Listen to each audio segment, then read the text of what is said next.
Country 550 and 92.9 WAME and W225BD Statesville. Welcome to Racing Roots with Hamm. If you don't know our host, David Hamm, he's a 25-year NASCAR veteran, engine builder, and jackman. Live every Monday evening, we have a new guest From the racing world with their stories, their paths, their racing roots. Sponsored by Jersey Cape Yachts. Now here's our host, David Hamm.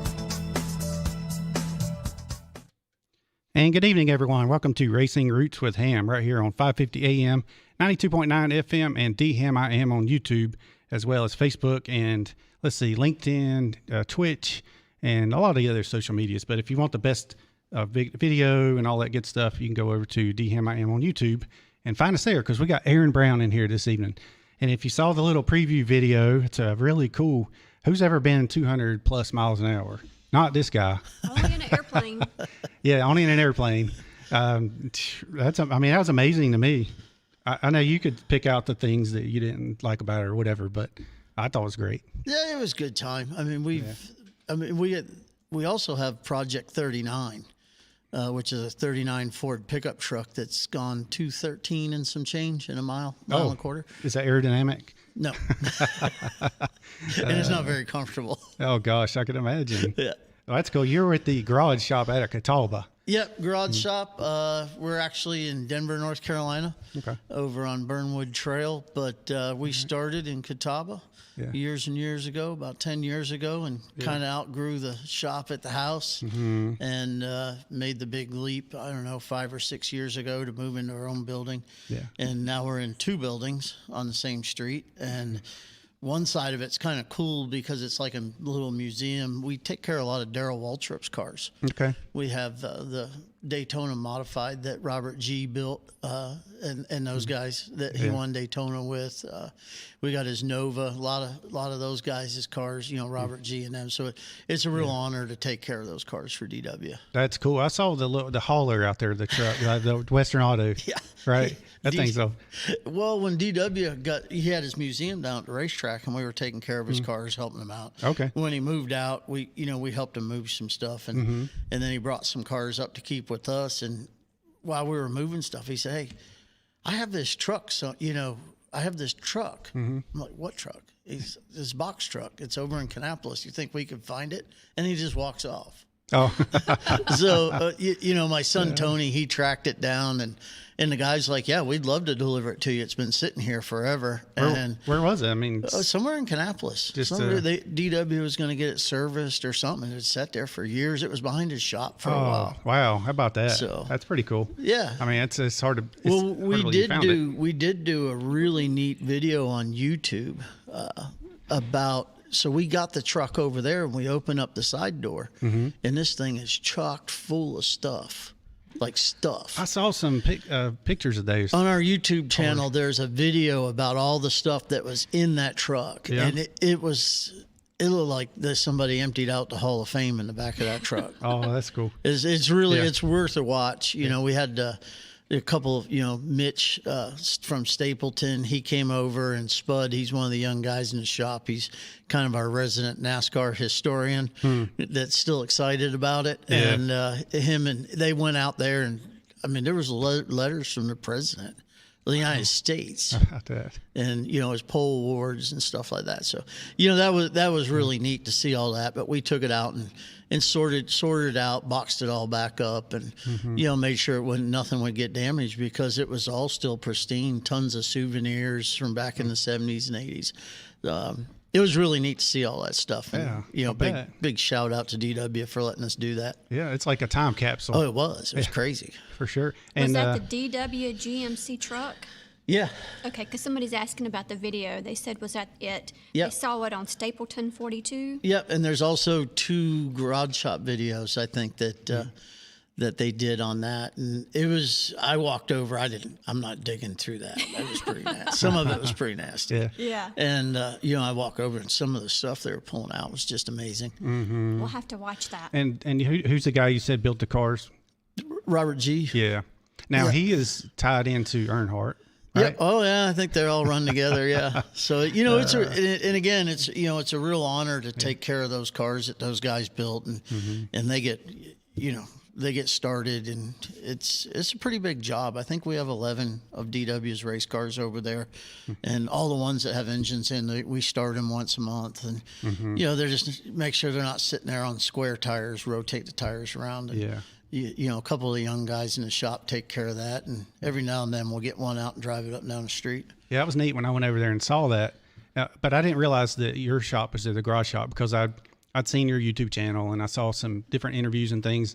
And it said Catawba, so I just didn't put it together that it was right there. I just never changed it. Well, that's okay. We were already so deep into all the logos and branding. Sure. And we really don't have a storefront, because we don't have customers. We do a lot of corporate work. A lot of our stuff is kind of like a little cup team, the way it runs. Yeah.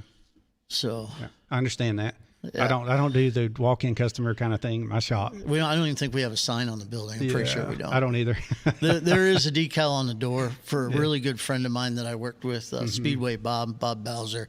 He's actually one of the founding members of the garage shop, and there's a decal on the door in memory of Bob. That's okay. That's our sign. Yeah. So, are you in the same building as Bill Ryan, or are you just one down, the one below him, and then the one across the street? Okay. Yeah, because he's kind of unassuming to you until you walk in there and you're like, wow, look at this.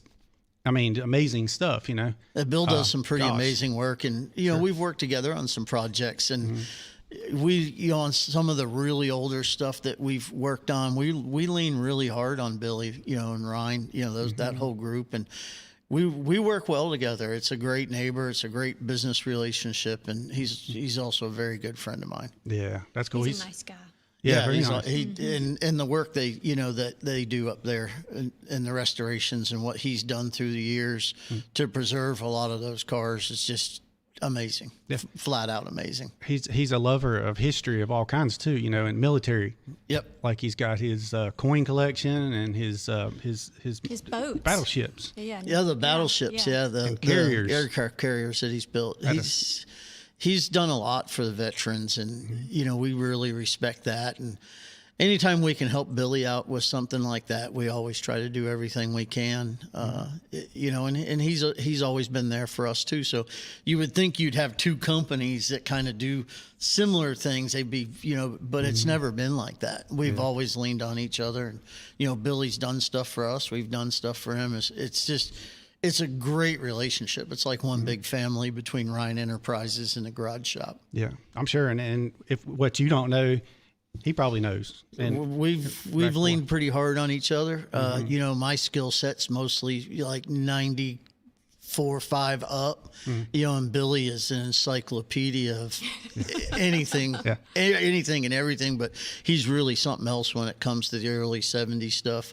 When we built the Daytona and the Talladega, we leaned on him a little bit for some stuff, and because those cars were pretty complex, because we built the cars from the ground up. The chassis, everything was built from the ground up with everything new underneath, and then the old sheet metal wrapped around that. So, to kind of get a blend of what it's supposed to look like and kind of new, Billy was always right there to help us with some suggestions and stuff like that. It was really good having him around through all that. There's another shop right down the street from y'all that you would walk up to that one and not think that there was much in there as well of cool stuff. That would be Tracy's dad's shop, Kenny Thompson. Oh yeah, that's Mr. Thompson. That's a really cool shop. King of everything. Yeah, he's. Yeah, so I know you said you go over there from time to time. Yes, I do. I mean, one of my favorite cars is that GT40, and I remember when Mr. Thompson was building back in the early to mid '90s when he started the first ones, and you would go over, you would go over one day, and there would be like some parts there, and like a week later the whole car would appear. Right. I don't know how he did that. Yeah. And to this day, I don't. You go over and there'll be like some frame thing laying there. You go back in a week and there's a whole car and it's like done. Yeah. With these unobtainable parts. I don't know where he's keeping all that stuff, but it's always been an honor to know Mr. Thompson. And your dad stops by the shop every now and then. And speaking of Dad, he just celebrated his 75th birthday Friday. Yes. Was it Saturday? Saturday. This week, Saturday. Yep. We were going to go to dinner. Oh, okay. That's a surprise. It's a surprise. Yeah. You big dummy. I know, right? Anyway, we didn't make it because of. All right. So yes. So who else is over in that area? Oh, Kenny, I think. Shoeless Bob. Sorry, go ahead. Well, Sleeveless. he did. That's it. You said Sheila's. This is Sleeveless Bob. Yep, he's another one. He's done a lot of work for us. He hand painted all the 71 K&K stuff for us, and the Sonny King Ford stuff. I mean, why would you put decals on something when you can have it done right? Yeah, We've seen his artwork. Unbelievable. Yeah. You know, it's like you sit there and have a few beers and watch him do this, and it's mind-boggling. Yeah, sure. You know, hand paint all those numbers, and I just like I don't even know I wouldn't even know where to begin. Yeah, did he do the Einstein on the car? He did. Okay. Did you ever see the drag car? Oh yeah. Okay. That was one that appeared in a week. Oh yeah. All right. So yeah, he burns midnight candle. I'm pretty sure of that. Yeah. Once Kenny. he gets to work, and he's pretty hard at it. Yeah. I should. He should rub some of that off on me. I guess. I mean, He should. I He go should, too he many should different give you some of directions. his straight thinking. I'm not near as old, and I'd have a hard time keeping up with Mr. Thompson. Yeah. He I finally can imagine. retired. Yeah. We actually have a friend of mine we're doing a GT40. Okay. And it's being built in South Africa. It's one of the cabs, the CAV GTs, and they're shipping that over. We should have it in the next couple of months, and we're just going to assemble it at the shop. So I've been trying to wait for Kenny's door on the shop. You know how he leaves it cracked? Yeah. You know he's in there if the door's cracked. Yeah. It's too cold for it to be cracked now. Right. I've been trying to catch up with Kenny, get some pointers there. So Yeah. Oh, so we were talking about Bill Ryan. He doesn't have let's see, he has an old flip phone, I guess. Yes. And he doesn't have social text. media and all that. So that's one way to get stuff done. Yeah. Yes. He doesn't text, whatever. Yeah, that's what I've told you. Your biggest obstacle is your phone. Put your phone What happens? outside in another room, and then you can stay more focused. Well, I always have these ideas of things that I wanted to do. And part of my creativity is like videos and editing, whatever. And posting different things, you know, that kind of stuff. It's almost like building an engine. You put it together and you put it out there and see how it runs and see how it does. So whatever.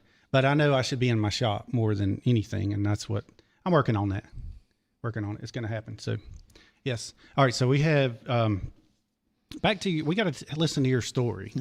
All right. So we got Aaron Brown in with us. If you're just tuning in on the radio, you can go over to DHammiam on YouTube and see us here live in the Randy Marion studio. But we want to know where you're from, first of all, because I know you're not from Catawba or Denver. So No. I got a lot of family from Catawba. So Well, I ended up having like my second family in Catawba, but after I got out of the Navy, I think 92, 93, I got home and went out to the bar. I think the second night I was home, and I came home. yeah. And my dad said, well, this ain't going to happen like this. Oh, Here's your suitcase. going to work. There's an old truck you can take. And, well, where am I going? He goes, go to North Carolina. You can work on race cars. He's handed me Auto Week magazine. Yeah. They had Derek Whitcomb's when Derek Cope or somebody drove Oh, that yeah. car. Yeah. Bob. Yeah. And the Whitcomb deal. Yes. Bob Whitcomb. He goes, and go to Derek North Cope. Carolina. You like that racing stuff. I mean, you know, when your dad tells you to do something, you do it. I didn't even know where North Carolina was. Never been there. Yeah, how about that? So Other than the Outer Banks. and that you shop was down beside the airport. I guess is that where you went to? No, I it ended moved from up coming down here, and that was like 92, 3, whatever. And I got a room in the Lake Norman Motel. It was like $19 a night, which was $18 too much. Yeah. So the Roach Motel. Yeah, which was $18 too much. But I had enough money for a week, and I decided I wasn't going home because I wasn't gonna let my dad go. See, I told you it wasn't gonna work. Right. Yeah, I'm not going home. I understand that. Yeah, No matter if we're living in a tent, it didn't matter to me. So I came down, and there's no cell phones, or I didn't have none of that. So I just went to the phone booth and ripped the yellow pages out for R for racing, and started just driving around. And I ended up wandering into the Skoll Ford Thunderbird shop up on 16 in Denver. Kevin Hamlin was crew chief. Richard Jackson owned it. Rick Mast drove it. And Kevin's gave me a job, as a junior helper guy, and worked with Wayne Bumgarner and Eddie Yunt. Kenny Trout was up there. Oh, yeah. And it was a really good place to start because you had to do a little bit of everything. You got to help put motors in. You got to help set the car up. Not do it, but at least stand there and hold a wrench and look like stand there and hold a wedge wrench. Right. Turn here, turn there, and Kenny Trout and Paul Wise and Wayne Bumgarner, Terry Pupp, Eddie Yunt. Got to do some finish fab work and kind of just stayed there for a year or two. And then I got a job at Moroso's with Vic Kangas. It was a lot smaller team, and we worked, 100 hours a week. Dick Moroso wasn't real people-friendly kind of guy. And, we literally slept in the van in the shop. Bobby Hillen started the year. I think Jimmy Spencer finished the year that year. And then from there, I worked over at Jeff Bodine's for a while. And then ended up, Square D car, kind of bounced around a little bit. Worked at Bernstein. Bernstein was one of the best jobs I ever had. So you were all over the place. I mean, as far as from there to there, because was the 7 car. Wait a minute. Did you go to Concord to work? Okay, yeah. It was Allen's old building. Yeah. And worked with, Tom Mount and Pete Jackson, Andy Johnson, a bunch of guys over there. And, I kept fortunate, just kept working around some really good people. Yeah. And then I went to work, at Hamm Motorsports.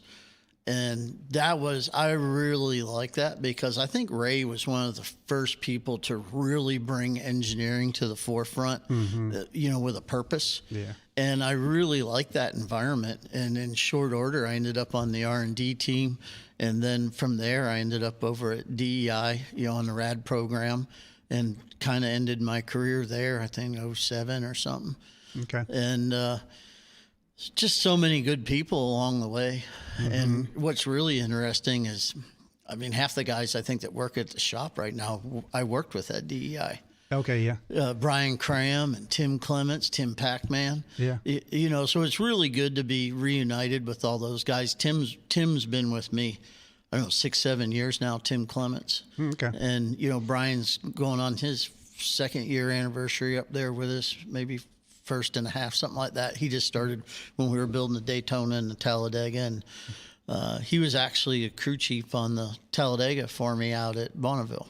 Okay. So that was interesting. Yeah. It's always good to have somebody you can lean on and that you respect and has a lot of experience. Yeah, for and sure. That was a big help, for me and I think everybody on the team. Isn't it? It's great working in racing. You get to know so many different people, and then it's like you learn so much from each one. It seems. I agree. Yeah. And it can go good or bad. Some of the best crew chiefs I ever worked around, some of the guys that I really liked, Steve Mill, he was my boss at DEI. I really liked working for him. Paul Andrews, at the 7 car, and we're still friends. And, working with Ray at Hamm Motorsports was really, really good. And Kevin Hamlin and Mike Ford. There was a lot of really good guys along the way. Vic Kangas, he was really a hands-on kind of guy. I seen him build a drive shaft in the lathe one night while we were loading the car. Yeah. Wow. Yeah. It's and that's the thing too. You see a lot of these people that you work with, and then eventually they go on to be crew chiefs, or it's kind of like they can typically move up. Not everybody, but like you said, it can go either way a lot of times. But they all start somewhere, kind of thing too. I think it's all how you apply yourself. There's still opportunity there, but I don't think the opportunity's there that was there 25 or 30 years ago. For a guy, I have a GED education, never went to college, and to be able to work at the level I did with some of the people I did, I don't think that you could do that now. You just don't. Guys aren't out there doing everything on the car like we were brought up. I mean, I think the Skull car, we had 10 guys in the shop. Yeah, and ran 32 races, I think. Yeah. And never worked late and rarely worked on a Saturday. That's kind of way when I started at Sabco, it was like 20 people, but you kind of did a bunch of different things, and then if you were a machinist, you also built the engines or whatever, And the finish fab guys, I mean, from my side to the fab guys, I mean, if you were done hanging a body and the finish fab guys needed a hand, you'd go over there and make a crush panel or two so they didn't have to stay till midnight. You just don't see that I don't think you see that kind of camaraderie anymore in the sport, where people care, about that. Yeah, definitely changed quite a bit. All right, so we're going to take a quick break. We got Aaron Brown on with us on Racing Roots with Hamm. So if you got a question, go to the YouTube page, DHammiam, or if you're on Facebook, you can go to our Racing Roots with Hamm page and ask us a question there, and we'll be right back. There's actually of Temple Baptist Church in Statesville. Jesus Christ told his disciples, "Ye are the salt of the earth, and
And we're back to Racing Roots with Hamm on 550 AM, 92.9 FM, and DHammiam on YouTube, as well as Racing Roots with Hamm on Facebook. So check us out over there if you want to see us live here in the studio. We got Aaron Brown in with us, and he is from the garage shop over in Denver. And so, just got a text from Nick Ramey. Nick Ramey is tuned in, so good deal. We love Nick. Yeah, Nick's great, man. Yeah. So, Did you know that Nick, from the start of the garage shop, Nick is the only person to touch our Ford motors and everything. Is that right? Yep. That's cool. Absolutely. Nick's the best. So there is actually a couple questions that's come through. The first one is, there was a trophy in the back of the truck, way in the back. Do you remember what track it was from? If it's the one that looks like crystal. If it's the one I'm thinking, might have been in a glass box. Maybe. This big giant glass box, and that was from Fontana Speedway. Okay. They were congratulating him on his last race, but I think there is a crystal trophy in there, and it was like a standalone crystal trophy. I don't remember where that was. I know there was, I don't know, 8 or 9 of his 11, I think 81 pole trophies in there. I think he got 11 poles, 81. Somebody probably knows, but nice. There was 8 or 9 of his pole trophies from, I think, 81 in there. Wow. Dickie Dennis says, thank you for your service. And Cratchity, who is Will Cronkite, He says, ask Aaron about the land speed record car that's in the back of his shop with no body on it. Are they going to finish it? Yes, we are. Will, and we need Will to come by. We could always use Will's help. There you go, Will. We are building for a company out of Wilmington, Delaware. Labware is the company. We're building a couple cars, corporate projects for them, but one of them is a 400-mile-an-hour plus Streamliner. Oh, wow. We started that project about a year ago. We formed our own engineering department. One of the things over the last 2 years where our business, I've tried to grow our business through COVID, and the reason I've tried to do that is all the issues with outside suppliers. We work really hard, our shop foreman, Mike Goodman, and I and everybody, we work really hard at this point to order everything 3 to 6 months in advance. Right. And so in doing that, we started building a Streamliner. So there's a 400-mile-an-hour car. It's like an airplane without wings. We need an engineering department. I was fortunate enough that my son, Spencer, had just graduated from UNC Charlotte, and he's an engineer. Oh, Nice. nice. Yeah. So after a lot of begging and pleading and we need you stuff, he took the engineering department under his wing. We offer 3D printing. We're investing heavily right now. We could do FEA and CAD and all that stuff. So he's really brought that program up to speed for basically a one-man show. Him and Mike Sweet are the two engineers on the Streamliner, and they've really brought that program up with the rapid prototyping that they're doing. I mean, it's really some groundbreaking technology that those two are putting into that car. We got four Noonan pro-charged Hemi engines of about 3,000 horsepower apiece. Wow. And we're going to run on gasoline in the gasoline class. And Speed Demon went 481 on alcohol. We're gonna go in that. We're gonna shoot for that 400-mile-an-hour range on gasoline. So with the Pro Chargers, and so yeah, that's been a big project. We hope to have that car out. Corvette Engineering's doing the body. It's another program that Spencer and Mike work real close with. So in the engine group, they're trying real hard. So you got like 3 different groups of people, and it's really been really good to watch those guys start with nothing, adapt and overcome, a lot of problems. I mean, we had no infrastructure for this whatsoever a year ago. None. Yeah. I mean, if somebody say you're going to build a 450-mile-an-hour car, where do you start? And there's been a lot of good people. Steve Watt from Speed Demon's been a great mentor to us. And we're actually building, Spencer and Fuzzy and those guys, they're building. We couldn't find a quick change that would take what we want to do. And so they're building their own quick change from scratch. Oh, wow. Okay. And that's getting ready to go into production. Liberty Transmissions has built us 2 10-speed transmissions, which there's only 2 in the world. Yeah. So it's a really neat project. And we're bringing our electronics program online. We're building 2 brand new 34 Ford Roadsters for Bonneville this year. One of them is going to have all the electronics with the Motec and telemetry, and that's going to be used as a training tool for the engineering department and those mechanics that are going to be working on the Streamliner. And then mine's going to just have nothing. It's just going to be motor. All right. So that's good, man. I was thinking, not just any car can go that fast. You couldn't just throw any car, no aerodynamics or anything. You're talking about how the car you were driving got around backwards, it could have went airborne, just because of the air getting underneath it. So it's if you can imagine going 400 mile an hour. And no, I can't. Danny and Gray's Cards here in Statesville says his hat reminds me of Dave Marcus so much. Dave actually signed the bottom of this hat for me. Oh, cool. And Goodyear really does. Goodyear's really stepped up to the plate for us, and especially in the land speed racing side with the the stock cars and the 39, the pickup truck, the Streamliner, and they've really stepped up to the plate with giving us the engineering data that we need to determine how this car is going to work. Sure. Tire growth at 400 miles an hour is fairly important. Oh gosh, yes, I can imagine. Right. And so speaking of Goodyear, here's the picture, the book with Will Cronkite. And he wears his Goodyear hat all the time. Yep, always has the Goodyear hat on. This is NASCAR Redneck. Check it out on NASCARredneck.com to buy your copy of the book. It's not on Amazon, but the one that is on Amazon is Humpy Wheeler's book, so you can find that one there. And Growing Up NASCAR. Just got that one today, so should be a good read too. There you go. So your son works with you. That's working out pretty good, I assume. Both my sons are. Oh, okay, good. My other son is the chief financial officer of the company. Okay. So if I'm not getting yelled at by one, I get it from the other one. Yeah. Keeping you in line. Yeah, absolutely. Yeah. Well, that's cool. Your son was an engineer too. I mean, that definitely would help. One wants to spend money and the other one doesn't. Right. Isn't that usually how it works? Yeah. That's good stuff. And you got all the CAD capabilities and all that good stuff too. It's something else I picked up on that. And that's why we're kind of growing in that direction.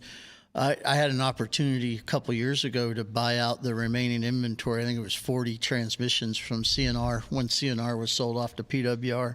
And I bought all the transmissions, 40 CR2C center shift transmissions, all the parts and stuff. And then we just made a deal with X-Track. But we're trying to bring as much stuff in-house as we can. Yeah. That way we don't have to rely on outside people. Except for the 10-speed transmission. Yeah, we can't do that yet. Or wait for shipping too. That's crazy. 3 to 6 months out. Yeah, but to go 400 mile an hour, you can't just use any transmission. That's for sure. Unless you got an engine that's going to go 20,000 RPM or whatever. But eventually, the plan for the Streamliner down the road, I think 3 years from now, there'll be a hybrid electric 4-wheel drive. Oh, okay. So the car is designed around a modular front clip that will house, a lot. So we don't have to build a whole new car. True. So we've kind of looked at the packaging of that down the road. Headphones.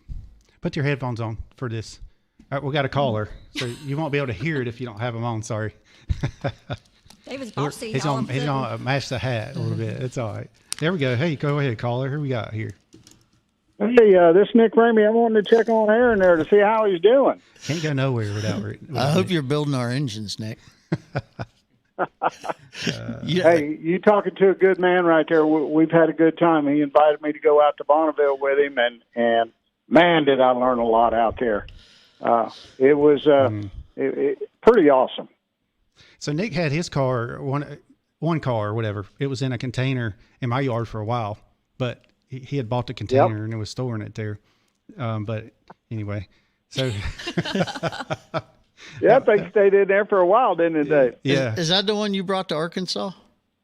That was the black car. Oh, the black one. Yeah, I've only run it on a half mile. It's never been anywhere else yet. Okay. I never touched it. Yeah. It was locked in the container. I think one of the coolest things in land speed racing, when we were at Arkansas, Nick brought his car out and he was still working at Roush full time. Mm-hmm. And they were parked beside us, and Nick was doing all the, getting his license and licensing up. How fast you go, Nick? Like 180 and some change? Yes. And so that's around 180. So Nick, just got done running the Cup car. I think we went 220 couple or something in that. And Nick come over. He said, "Man, I really got to get my 200 mile an hour hat." What did I tell you, Nick? I said, "Go get your helmet." Yeah. Nick says, "I don't wear a helmet." Aaron told me, he says, "You want to get in a club? You're going to have to get in this car." Yeah, that's good. Yeah, so we put Nick in the 6 Cup car with the engines that Doug supplied, and he nailed it. Went down through there. That was your picture when we dumped water on you on the thumbnail. Oh, that was it. Yeah, okay. That was Nick. Went 204. Yeah. First time out in that car, and got in the 200 mile an hour club, and we got to initiate him into that. So that was one of my most favorite times. Land speed race. I like to see the other people succeed and accomplish that. To me, that's pretty special. Yeah. Especially such a great guy like Nick. Oh, yeah. Yeah, good job, Nick. Nick. The scary part of that whole thing was, I've never run 200 mile an hour. Aaron had already run that car 220. So, you're going to get in a car, you get up there to the line, and you're like, the car's capable. It's already done it. But if it doesn't do it, what is the other factor that, the driver couldn't mash the gas? Right. That's pretty scary when, the car can already do it. And if it doesn't go 200, well, what's the problem? The driver. Well, you had a little bit of experience speeding, Nick. You got to tell the truth here. You got in some wrecks and such until Lynn come along and saved you. Yeah. I was quite a speeder back in the day. I got in a lot of trouble, and I did like to go fast. And Lynn took care of that. She straightened me out. Well, Nick, aren't you busy building our engines? Shouldn't you be doing that? Yes. As a matter of fact, I got to get back in there because I got to get some cylinder heads on here pretty quick. You already putting cylinder heads on it? Getting ready to, yes. You are the man. Day in, they're already putting cylinder heads on it. Yeah. So I just wanted to call in and check on you guys, and awesome job, Aaron, and Dave, love your show. Doing a great job. Thank you, Nick. Appreciate you, buddy. Thanks, Nick. Come see us, All Nick. right, guys. Yeah. Have a good night. You too, Nick. Talk to you later. Bye. Bye. Yeah, very good. So Nick Ramey right there, the NASCAR legend, engine builder. So he's taking care of your engines now. We could not do what we do without Nick and Doug and Jeff Clark, Doug Yates and Jeff Clark's support. And when Nick retired, he said, I don't know what I'm going to do. I said, I got plenty for you. So he's, we couldn't do what we do without it. We've never in 10 years ever had an engine failure. We've broke our own records multiple times, and those motors, they just keep digging. There's always more. If we can get the cars right, those motors always pull more. It's just they're amazing feats of engineering. They're unbelievable. All of them, the C's, D's, and the FR9s. Yeah. Yep. A lot of time and a lot of energy has been put into those, back from beginning with Robert Yates, of course, and his years and years of experience coming from Hamm and Moody in the 60s all the way up and winning championships, and building, let's see, the 200th engine for Richard Petty when he won, or his 200th race, and just all kinds of stuff. And at 9,400 RPM at 230 miles an hour, there's not one vibration in the gear shift. Yeah, and not a one, and no harmonics whatsoever. Yep. And speaking of engineers, see, that's where Doug Yates went to school at State and got an engineering degree. And then he come in, and it was like he already knew how to do a lot of stuff mechanical. And then you add that mechanical engineering degree in with it. It's just like a match made in heaven, and you already got all the tools that you need. And that's where we ended up at the garage shop with my son. He's brought so much to the table in the last year, in across the boards. Him and Mike Sweet. Yeah. As far as cutting, the rapid prototyping that we're doing. We used to you'd make a bracket a piece or whatever, and it kind of worked, kind of didn't. Well, now we're 3D printing, rapid prototyping all these little bits and pieces and brackets, and the savings is unbelievable. Yeah. Just being able to do that. And it's not abnormal to go through 3 or 4 iterations of a 3D printed part until you get exactly what you want before we go to productions. And he's really doing a great job managing that. And, I couldn't be prouder of him. It's a very difficult thing to start from scratch. And not only is, he's designing a 400-mile-an-hour car, our roadsters, the Daytona, the Talladega. And he's carrying the weight of the entire company on his shoulders when it comes to the engineering side, with Mike Sweet helping him and stuff like that. And what was his name? Spencer Brown. Spencer Brown, okay. And what was your other son's name? Tony. Tony, okay. Spencer and Tony. Spencer and Tony. Say, one wants to spend money like it grows on a tree, and the other one doesn't. Yes. And I'm right in the middle. Yes. Did you know, Scott the Beer Man Trevison, he's down in Daytona, and he says, hello from the world center of racing. Yeah, and Janice tuned in as well. And Dickie Dennis up in Virginia, Richmond, Virginia, the fence climber, 2014, climbed the fence at Richmond. Yes. That was cool. I gotta say, that was Wasn't it? That was pretty cool. Yeah. We met up with him at Martinsville. So they let him back in a racetrack? Yeah, he was kind of incognito.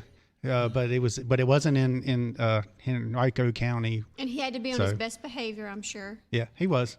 He behaved. He had his friend David Marshall here hanging out with him keeping him straight. Let's put lead weights on his ankles, keep him on the ground.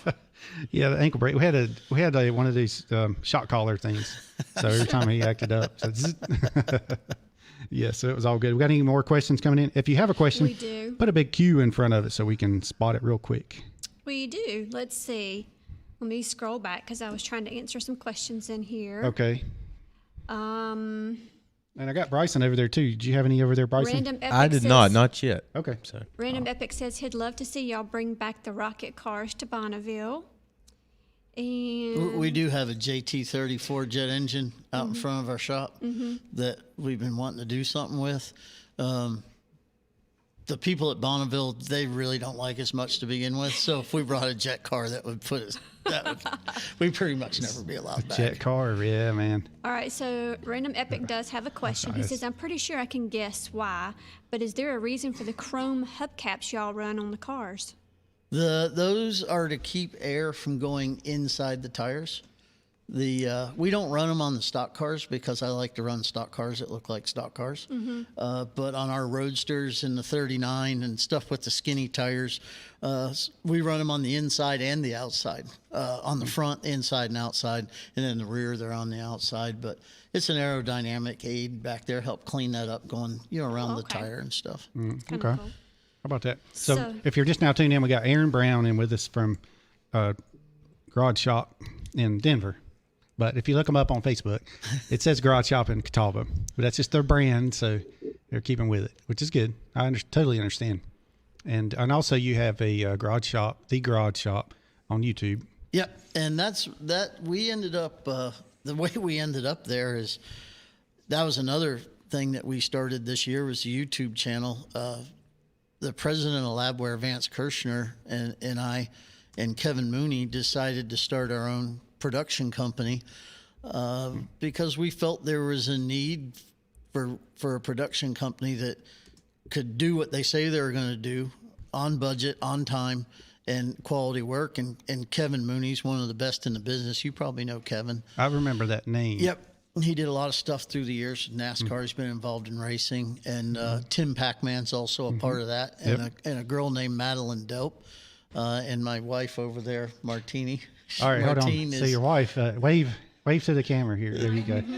So she's a part of that. And that's a company that we started a year ago in February. And Vance wanted to document him and I, the doing the Bonneville with the Bobby Isaac car. I mean, I'm really close with the family. Yeah. I saw the video. Was that Bobby Isaac's son? Bobby? That's his grandson. That's Bobby. I guess that makes more sense now. And Junior Setzer was Goldie's son. And I lived beside Goldie and Johnny out there on 10 for a lot of years in the trailer. Oh, yeah. A lot of years. Nice. And Vance is like, I think it'd be a really good idea to document this. And I just like to do stuff. Whether you like it or not, that's great. I'm going to do it because it's something I want to do. I think you should. And Vance is like, this is really interesting. So over the course of the last year and a half, we've been filming a TV show that's getting ready to come out. And that was all done by the company that Vance and Kevin and I formed called Zaya Productions. And Tim Pac-Man hosts our podcast. We've done a bunch of podcasts, and Tim's narrated quite a bit of it. And so that little company's taken off. It's got a lot of outside projects that's now coming its way that they're going to be real interesting to a lot of people that don't involve the garage shop. It's outside, it's some motorsports and some outside stuff. So, that was another company we started in the last year. And I'm really, really happy with everybody that's involved with that and the progress that they've made. Just the YouTube channel alone. I don't have really anything to do with that. That's all Kevin Mooney and Bryson Cram. He's a young guy that works with him. Kevin Cram's son. Yeah. Okay. I was wondering. Yeah, that's Kevin. Yeah. That's Kevin Cram's son. So I met Dawson, and then his daughter, and then his cousin. Yeah, and so Brian's son works with Zaya, and he wanted to be a filmographer, and he was working in the shop. He's a great race car guy. He's multi-talented, and he's like, I'm going to go to video school. And I'm like, I said, why? Why would you do that? Just go to work with Zaya and Kevin. Do it, yeah. few Just bumps in learn the as you road go. here and there, but you know, it's a small company. It's getting started. Everybody's trying to find where they fit, and it's working out really well for us. I think the YouTube channel. I mean, I'm all about YouTube. That's like one of my passions. I'm a YouTube fanatic. Yes, and I see I looked over your channel and it looks really good. It's clean. I mean, it's and it's got a lot of subscribers. You've done good for a year and a half. Mitch, stapled in 42. He's another young guy that really has a passion for history of NASCAR. And he called me up one day and he's like, I got this YouTube channel, and I'm like, okay, great. We do some stuff, and we did, and he really helped us a lot. I mean, we did we did the Darrell Waltrip unpacking with him, and that really helped us. I mean, that little channel went 7,800 subscribers in less than a year. Yeah. And I attributed a lot of that to Mitch and Kevin Mooney's hard work and Tim Packman. I mean, they're really on it. It's just not a toy. I mean, it's studied, the analytics. Those guys do a great job. Yeah. It's I mean, it's really not an easy thing. I'm at like 35 and 50 or something in subscribers, but I've been kind of all over the place with my content. And now I've just sort of, you have to pick a niche. It is. It's very tough. I like the algorithm part of it. I like looking at that. Yes. It's kind of like building a race car. Where do you start? That's what I was saying. Building an engine. Where do you where do you start? Yep. Where's challenging? Yeah, it is. It's really interesting. And I really appreciate all the people that interact with all our platforms. It's been a great ride so far. With all the support we've got, and we work with 21 different corporate partners that we provide digital content to, and we've worked real hard over the last couple of years to really up that game to give them the best content, the best digital content that we can. And Kevin Mooney was definitely, and Zaya was definitely an answer to the next level for what the garage shop does and how the garage shop is funded and things like that. Yeah. Yep. Well, and putting it on YouTube, it gets you out to that many more people that they become aware of what you're doing, which is really cool stuff. And people need to see it. Across the world. So, yeah, across the world. I mean, you're doing society a service by getting it out there. Kevin is. I'm not. Yeah. The only thing I have to call him on there, why'd you do that? Yeah. So, yeah, that's good. Hey, let's take a quick break, and then we'll be right back with Aaron Brown, and we'll go ahead and go over some more questions. So if you have a question, put them on there and put a big Q in front of it. Put a Q in front of it. And Tracy says there's some on there right now. So we will be right back to Racing Roots with Hamm. Just a little reminder, Elm Fantasy Store has this special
WAME. And we're back to Racing Roots with Hamm. And we got Aaron Brown in with us this evening. So if you're just tuning in on the radio and you want to see us here live in the Randy Ranch studio, you can go on to DHammiam on YouTube, as well as Racing Roots with Hamm on Facebook.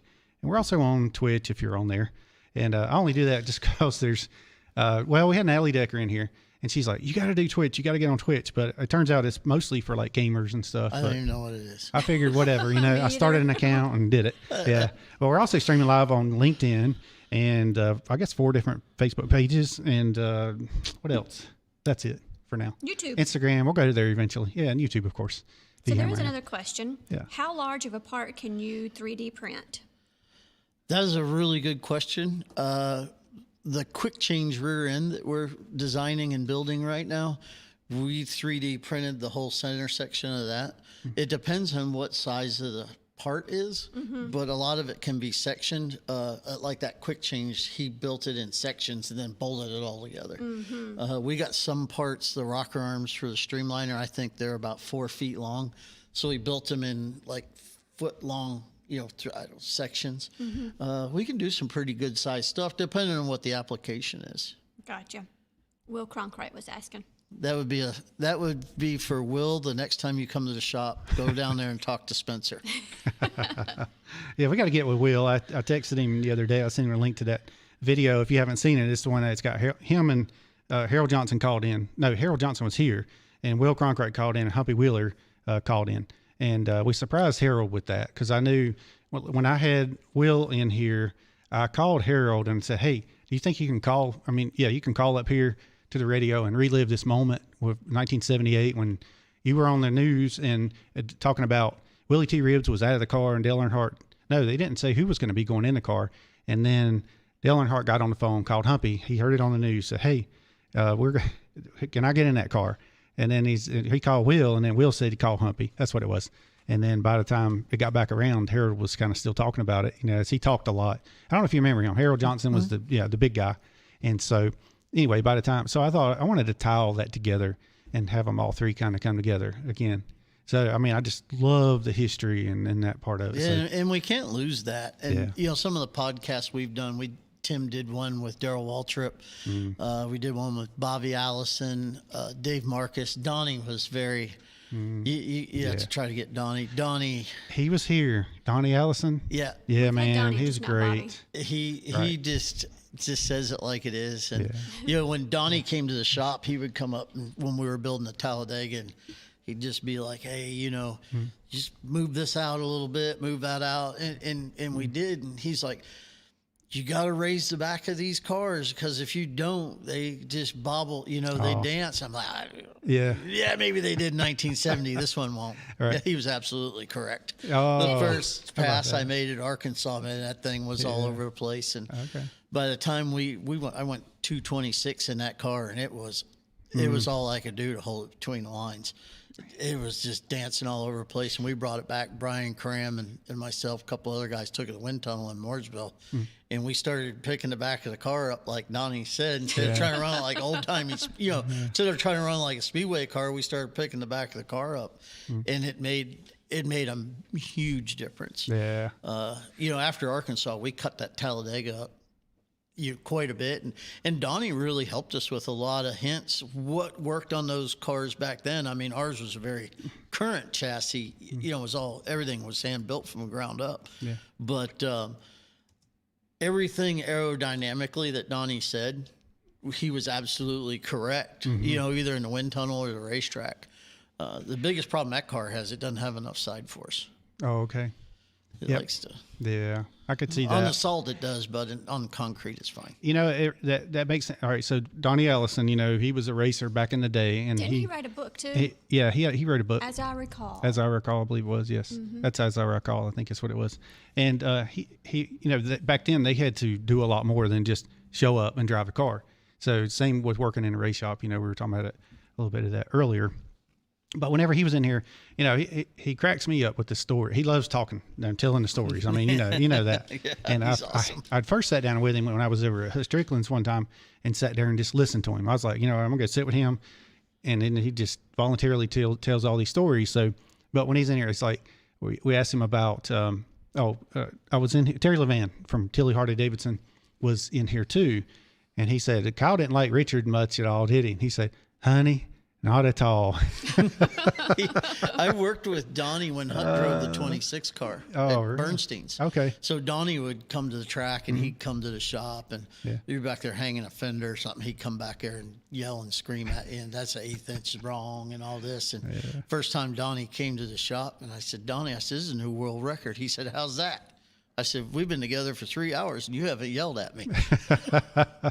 Gosh, yes. All right, and my buddy Phil Cavalli was here. You know, he's off tonight. He's had some stuff, a procedure stuff going, so he's not sick or anything like that. But we're miss our buddy Phil Cavalli tonight, a NASCAR photographer for 30-something years. Not really NASCAR, but he took plenty of pictures of race cars. Anyway, he had said something about a carburetor that was illegal that Donnie and Bobby's brother Eddie, I guess had built. Well, whatever. And then he said something about that carburetor was illegal and this and that. He's like, they might have told you that, but they didn't tell us that or something. You know, he's just like straight to the point, you know. Did you see on the YouTube channel, on the Garage Shop YouTube channel? Yeah. See, when we originally built the Talladega, I told everybody it was going to be a Leroy Yarbrough car. Even Donnie when he come to the shop. Oh, how about that? And Donnie was coming, you know, pretty frequently to the shop as we were building that Talladega. We built that car in less than 6 months from scratch to race, you know, scratch to the racetrack. Gosh, yeah.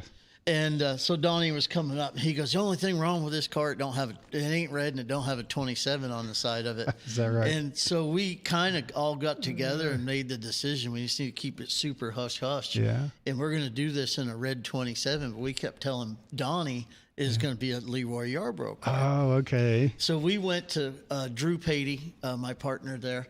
He got the victory lane for us down at Charlotte Motor Speedway. We got all the guys dressed up in the old uniforms, which was the ones we wore at Bonneville, the white shirts and white pants and Goodyear hats, the whole deal.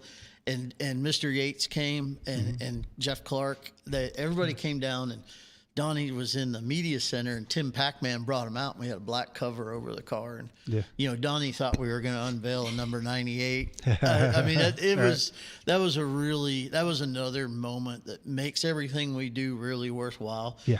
I mean, I know Donnie Allison quite a while. He's not a very emotional person, but I think that really touched him that day. And it meant a lot to me because he took so much pride and care in what we were doing and helping us. And everything he said was right. Yeah. You know, I mean, we kept dropping the back of the car, and man, that thing was evil. He said, "Raise the back of the car up, it'll be fine." And we did, and it was. Yeah, you'd think it'd be more streamlined if you dropped the back, but then. We kind of figured, you know, back when we had the spoiler, I mean, that thing's got a 1-inch tall lip on the back of it. We figured, you know, back in the early 2000s, even the early 90s, you kept dropping the back of the car to go faster. Right, exactly. That's what it does. Yeah. And what the thing is, I think with that Talladega, that rear roof is so long, and there's no real spoiler back there. You take all the downforce off the back of the car. Yeah, I guess where it almost has lift. Right. And the more we raised that car, believe it or not, it made less drag and more downforce. I never seen anything like it. He was absolutely 100% correct. And we ran a lot of pitch in that car at Bonneville. Yeah. I think we had a 3-inch spoiler. You know, I wasn't going to run that 1-inch lip out there. Yeah. We had like a 3-inch plastic blade, you know, across the back of the original one. Yeah. And, I mean, that Talladega, I mean, short of me wrecking it, but that was my fault. Well, but the car survived. We did qualify backwards at 201 mile an hour. Yeah, man. How about that? A sticker too. How cool is that? You know, really. So, you know, but the more we pitched that car up in the back, the better it was. And on the concrete, it was a beast. I mean, we had the RPM. We only had it set at 8,800. We tested at Spaceport a couple days before Bonneville. Oh, okay. And we set sail down through there at 228 couple mile an hour. I mean, one hand on the wheel. I mean, that car is just amazing. Yeah. Gosh. Thanks to Donnie. I mean, he helped us. And once we really started listening to Donnie, that's when things really started, you know, it started to come to life. Yeah. That car did. Listen to the old timers, as they say, right? Yeah. Because they do usually know what they're talking about. Generally. Yeah. And we were talking about Bobby listen Isaac. to your wife. We were, she's older than me. Can't you tell? No, I can't, actually. 6 months, actually, just 6 months. But can you see her dad in her? I mean, a little bit. Yes. Yeah. Yes, you do look like your dad. Yeah. Bless her heart. Bless it. I'm just kidding. I don't know. I said that. I couldn't resist. So my question is, Yeah. you said you're building a car that goes 400 plus miles an hour. So I can't imagine going 200. How's it going to feel to go 400 miles an hour? I don't know. I'm not doing it. You're not doing it, Nope, but you I'm have out. done the 200. I'm comfortable in that 250 range. Still, I can't imagine going that fast. And I like the stock cars. I like the big stock cars, and I like, the 39, which is a straight axle, 215 mile an hour truck, street legal. A rusty old 39 Ford powered by a Roush Yates engine. Oh, yeah. But, I like stuff like that. I think I'm happy there. Everybody always go faster, faster, faster. I like to go just fast enough because there's always going to be somebody faster behind you. So you need to have a little bit left. And I always like to go just as fast as we need to go. Right. And, because a lot of people asked when we went to Bonneville, my friend Vance drove the Daytona. I drove it one time. I qualified that car. I don't know, at 200 and a couple mile an hour or something. I still can't imagine. But he drove that car. He went 211 in it, and he was a rookie year at Bonneville. First time he ever drove at Bonneville. So it just shows the stability of that Daytona. I mean, it's rock solid, and it was when I drove it. And then I drove the Talladega the rest of the week. And we did all that because of my relationship with the family and Bobby Isaac and Goldie, and hearing the stories of Bobby at the Salt. And we did that to commemorate the 50th anniversary of the feats that he made. He set 26 land speed records out there at a USAC event. Oh, okay. Didn't know that. That still stand today. And it wasn't, to me, it wasn't about breaking his records. So I kind of had an idea. I wanted to go, all I wanted to do is go just as fast as he did. I don't think you honor somebody by going out and obliterating what they've done, and it stood for 50 years. Yeah. I think some history should be just left alone. And so, I ran down through there. Vance he ran in front of me, and he went 211. And the last pass I made of the week, we were just kind of playing around, and I said, man, I got to get to this. He went 216.9. I said, I want to hit that number. And my son Spencer said, well, you got about 800 RPMs of tire spin. So I'm kind of doing the math in my head. And he kind of looked at me and gave me the number. He goes, you need to be this many RPMs to do what I know you want to do. And I said, okay, and went 217 and 0.1. Oh, wow. So I accomplished what I wanted to on the concrete. I think that's fair game. Those cars, we did one event on concrete and one test with the Talladega, and both of them, 225, 230 all day long off the trailer. Nothing off the surface plate in the trailer onto the track. So there's a lot left in those cars on the concrete, but honestly, I never want to take them back to Bonneville. I'd just like to see Bobby's records stand forever. So how long does it take you to get up to that speed? I think we were in the Talladega at the 2.25 mile mark. We were over 200, and then it kind of levels off, and it's like driving on ice. So how long does it take you to get there? How It was many about a minute. seconds? Yeah. Less than a minute. Yeah. I don't know. Crazy. I would like to try it just to say I tried it. It's a good time. It's you just gotta. But it had to be controlled environment for me. You don't steer it. You just kind of hold the wheel, and if it sneaks over that way, you just kind of sneak it back. Okay. You don't want to steer it. You just kind of hold on and you fight for every little bit on the throttle pedal. You might get an 1/8 inch out of it, but you'll have to back off a 1/16 and go again.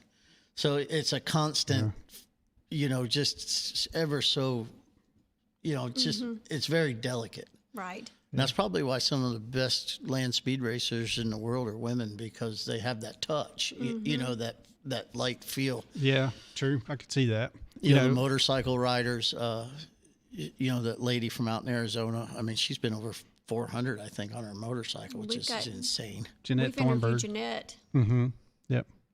She's been on here. She does the Harleys. We had a text from. Okay. Can you see at 400 miles an hour? Somebody's asking. Oh. The only time I've ever been 400 mile an hour in an airplane. That's right. Yeah. I don't plan on doing it in a car. Oh my gosh, me Scott, neither. he says he's not going to be the one driving, so he can't tell you. Nope. We had a text from my buddy Jason Shoemaker with the Airedale Sheriff Office. He's actually Tony Glover's son-in-law. Okay. Married Tony Glover's daughter, but he says we asked him if Daryl still has his museum open there beside the Charlotte Motor Speedway. Those cars are really neat and cool. Half of those cars are at our shop, and he sold that shop 2 or 3 years ago to Harvick. Harvick owns all that down there now. Oh, okay.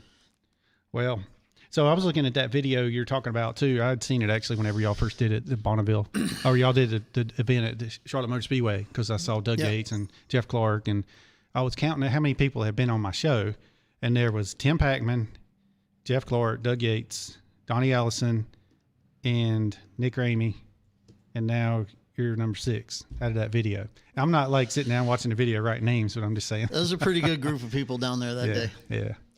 That just goes to show you, David's show is basically about the history of it, about, the roots of it. So getting the older school people stories is his main focus, because those stories are going to be gone.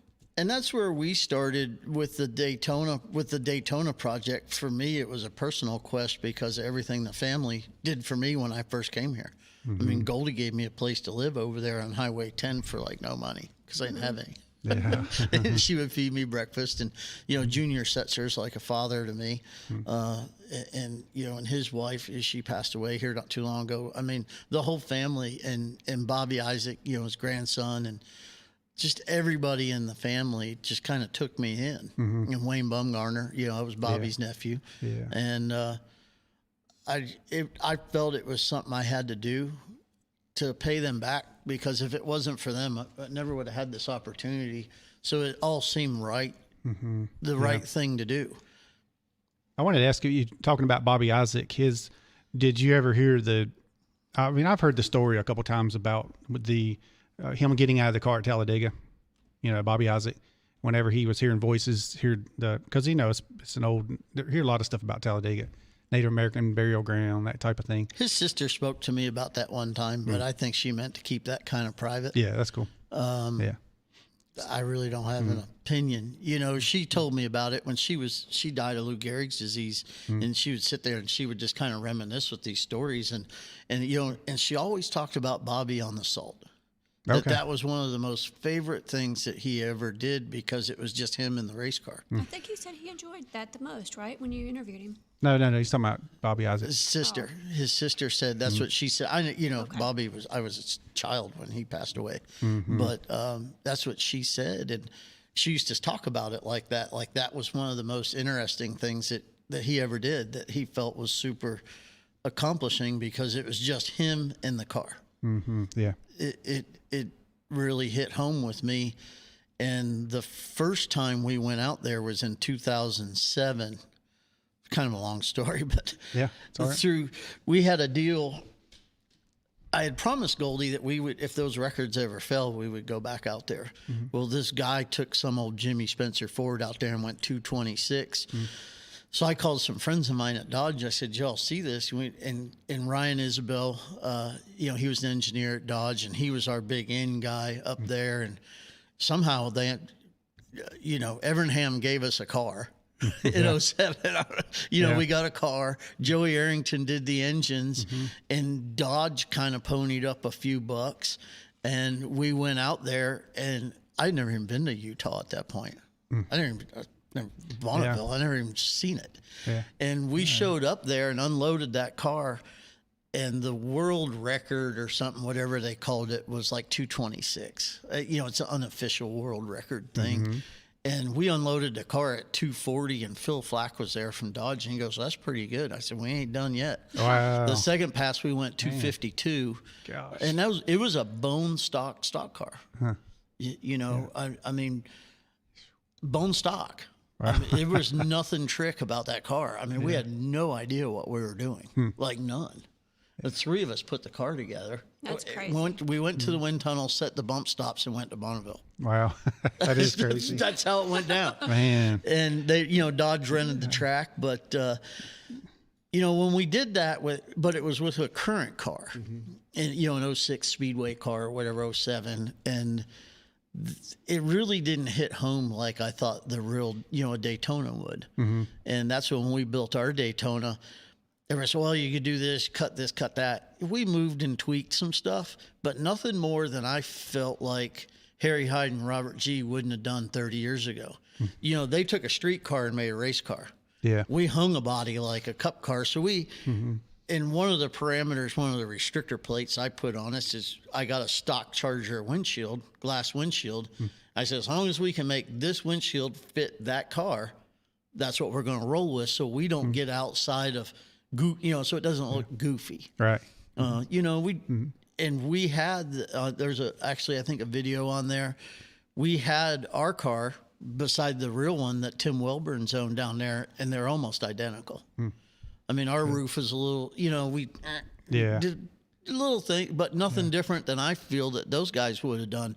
Yeah. I mean, they're smarter than we are. You know? Yeah, that's cool. You know, so I mean, we just had a bigger opportunity because we were hanging a body, not putting a roll cage in a body. Yeah.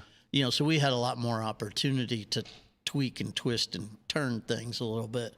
But I didn't want to lose the classic lines of the car. Sure. Yeah. And so, you know, when we got to put them side by side down at, you know, Wellburn, that was a really special moment for me. It you know, it really came home that what we set out to do, you know, we accomplished it. And we took that car to Bonneville. We went the same speed as Bobby, and that's all I wanted to do. Yeah. I mean, those cars dialed in. I mean, they probably go 230, 240 all day long, if not faster. That wasn't the point of this, because at what point it makes it not about them anymore. Yeah. Oh, we totally get it. Yeah. Now, if that's somebody else honorable. goes out there and goes faster, and then we'll go back and get it. Yeah, that's right. we got understand. we got the means to do that. Yeah. But I don't want to be the person. I'd rather be the person to go get it back than I would be the person to take it. Yeah, exactly. Same with me. If I were doing that. Yeah. And respect. Yeah. It's, you know, the concrete stuff, we can go have a good time at, you know, 230, 235. And the cars are super fun to drive, and they're insanely fast for what they are. Yeah. I think I'm happy being the king of the concrete, and we'll let Bobby and those guys have the salt. Yeah. There you go. Mike Bear's asking, is Dave Marcus doing land speed? I remember seeing one of his old cars being used for land speed records. We actually raced with Dave a few years ago up at, he was running his old Speedway car at the Ohio Mile at the time. And that was up in Wilmington, Ohio. And that's when I was racing the 39, our rat rod pickup truck. And Dave was up there. He still has his car. I don't think he's racing it. I think he's busy doing other projects in his shop. And he says Arkansas is too far to drive to race. Oh, yeah. I wouldn't be surprised if he gets back out there, though. Where was it that has the straight, and it's like, I think they took the curvature of the earth out of it, like maybe 7 inches or 15 inches, or the curvature out of the earth? No, it took, well, yeah, I mean, they did basically. They put a flat track straight, and it's like, I don't remember, it was 7 miles, and they took 15, they drooped it down 15 inches, or because of the curvature, or 15 miles and 7 inches, something like that. I think you're only running 5 miles. At some point, you're going to run uphill. Yeah, well, on something. Hey, believe it or not, Bill Ryan was the one that was telling us about that. I didn't hear that conversation. Yeah, and I don't remember where it was. I'm gonna have to look that up I have to look that up. I was curious about that before. Well, you can call Bill, but don't text him. That's what I actually started calling today, but I know exactly. We saw Brian Henry was tuned in. Yes, earlier, I did see that. Yeah, I worked with Brian over at DEI. We were part of the Rat Pack over there on the 15 car in the hole in the back of the Rat Pack. back of the 11 car bush shop. Yeah. That was a great group of guys. With Jerome, they just had the DEI reunion. I got to see Jerome and those guys. I mean, I don't know. I think there was, you have to ask Brian, but I think there was 6 or 7 of us that worked on. We ran 6 or 7 races that first year with Paul Menard when he drove the 15 car. Oh, okay. The 15 car, I think, was kind of in like transition, not running full time. Yeah, gotcha. And Paul ran it in 6 races or something. But we had a lot of fun. You know, the guys that worked on the shop traveled on the road, and it was kind of like old timey racing. It was a lot of fun. Part time too, especially that would be good. And Paul ran pretty good. I think we finished 6th or 7th at Atlanta. I mean, we missed the 500 because we blew it right front. I think we finished 6th or 7th at Atlanta. And then Watkins Glen. I mean, we had some pretty good finishes. Mm-hmm. Yeah. That's fun because I know we went through a lot of, well, we had I don't know. It was always a little bit less pressure, I guess, when you were with the top team, the top tier team. Everybody's so serious, but whenever you're with the team that's running part time, it's just like, hey, we just go out there and do what we can, and it's a little more laid back. We worked extra hard to bring. Sure. You know, we brought really nice race cars to the track because we had plenty of time to work on them. Right, yeah. You know, and bring really nice stuff to the track. Dan Stillman was the crew chief, and I think at the end of the year, Pops was the crew chief. I think, if I remember right. Oh, okay, yeah. So John Quick is saying, did you ever go to the Maxton Mile? I did not. I did not. Some people have talked about bringing that back. The track surface is pretty rough down there. I know a lot of guys that did, but the first year I can't remember, but they had just got done running Maxton and we're racing in Ohio. And that's when we started. That guy from DEI, I can't remember his name, but they had that 300 mile an hour Busa motorcycle, that Budweiser. Rich Yancey was his name. They had a, I don't know, it was fast. It was literally, I think it was 300 mile an hour motorcycle. Now, that's crazy because 2 wheels. Yeah, no. No way. Yeah. Yeah, one false move, one rock in the road. What did it? Will Cronkite was saying. He was saying Bobby Isaac drove a Cecil Gordon car at the Hickory Speedway in '74. He put it on the pole, but he says he's going to bed. It's past his bedtime. Yeah, he doesn't stay up past much Bobby got past a lot 8:30. of poles. That's cool. Jim Dooley says, night, don't let the NASCAR bugs bite. He's up in Virginia, Northern Virginia. He was at a foot of snow last week. Suzette McGuire's out in California. Oh, thank you. Suzette says, yes, David, Tracy, Phil are truly the best. Random Epic. Something Tim said. I'm glad I found this podcast. This is what Tim Random Epic says. To be honest, I've lost a lot of interest in NASCAR the last 4 or 5 years. Y'all have the people on I remember from my childhood. There you go.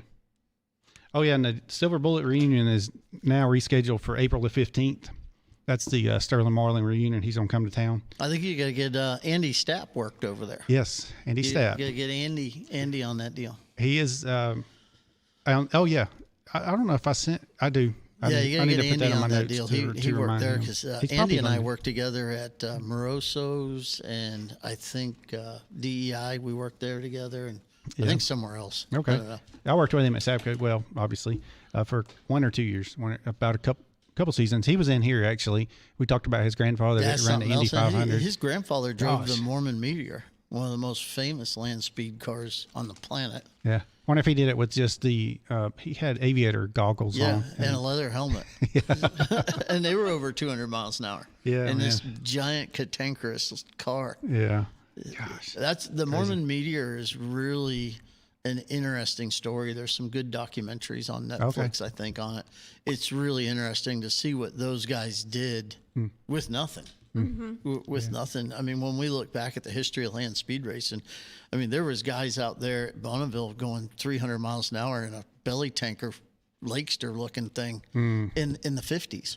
Yeah. So, when we talk about going 200 miles an hour today, but look back at what those guys did with, flathead V8s and the Roadsters and things like that, and the Streamliners, Craig Breedlove and guys like that.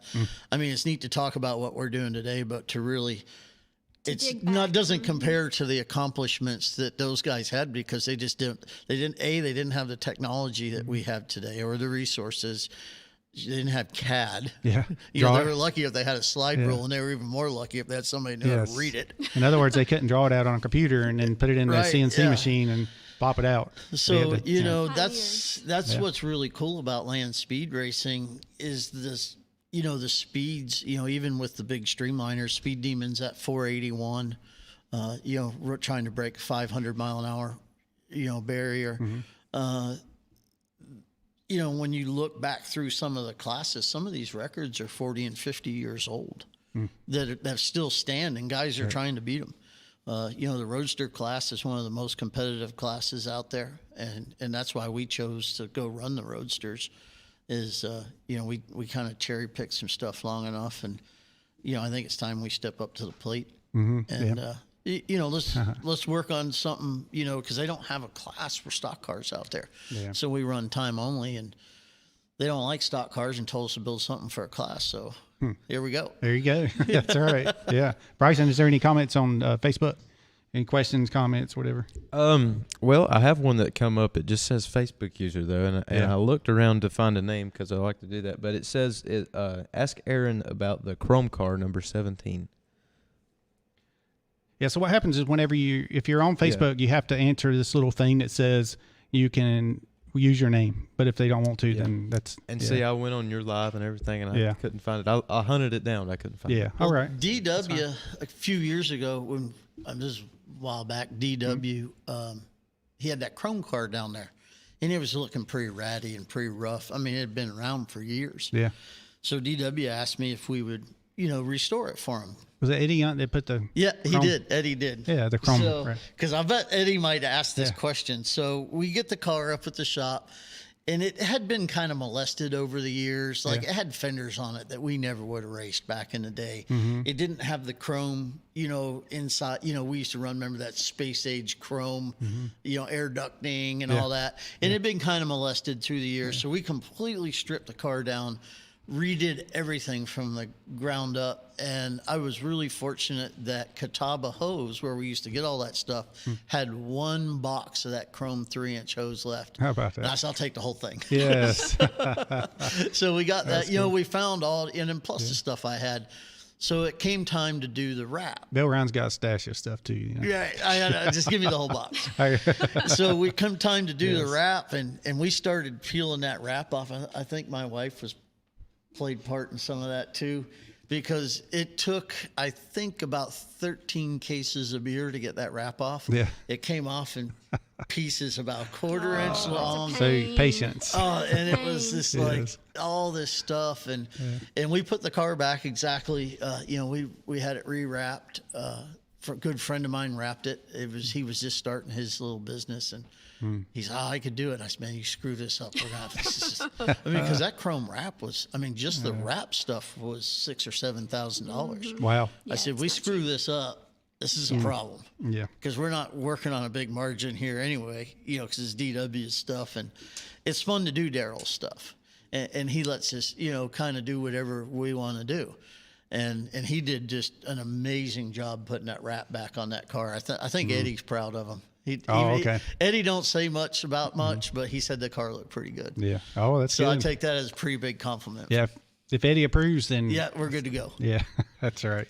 A lot of times he tunes in, so I'm not sure if he got the link. Who was it? Eddie Hunt.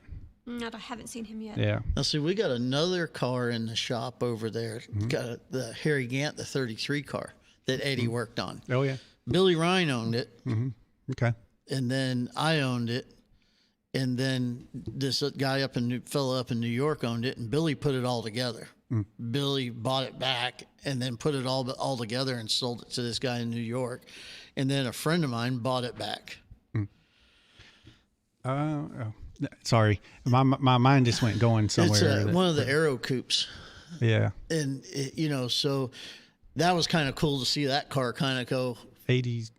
86, 87, something like that. Yeah. And so a friend of mine bought that car, and that we keep that at the shop too. Aha, very good. Tracy's dad worked on that over there too. Yeah, he did. He actually came over and looked at that car. When we went to Bill's shop, he was like, I did this on this car. I remember doing this on this the old car. Rod Osterlund 2 car, the Daryl Earnhardt's car. He's like, I put floor pans in this thing, and him and Barry stop over every now and then. You need to tell him to stop over. Last time he stopped over, I missed him. Okay, stop over to your shop? Yeah, because I need to talk. I need GT40 advice. Okay. And there's only one guy on the planet knows as much as he does. You got it. Well, it was his birthday, and we need to go see him, so we should go pick him up and take him over there. Yeah. So maybe we can do that. Yeah. Because Tracy, I'm pretty flexible during the week, and then she's got a flexible schedule. Well, whatever. Somewhat. We'll figure something out. Yeah, when Kenny says it looks good, I'll take that. Yeah.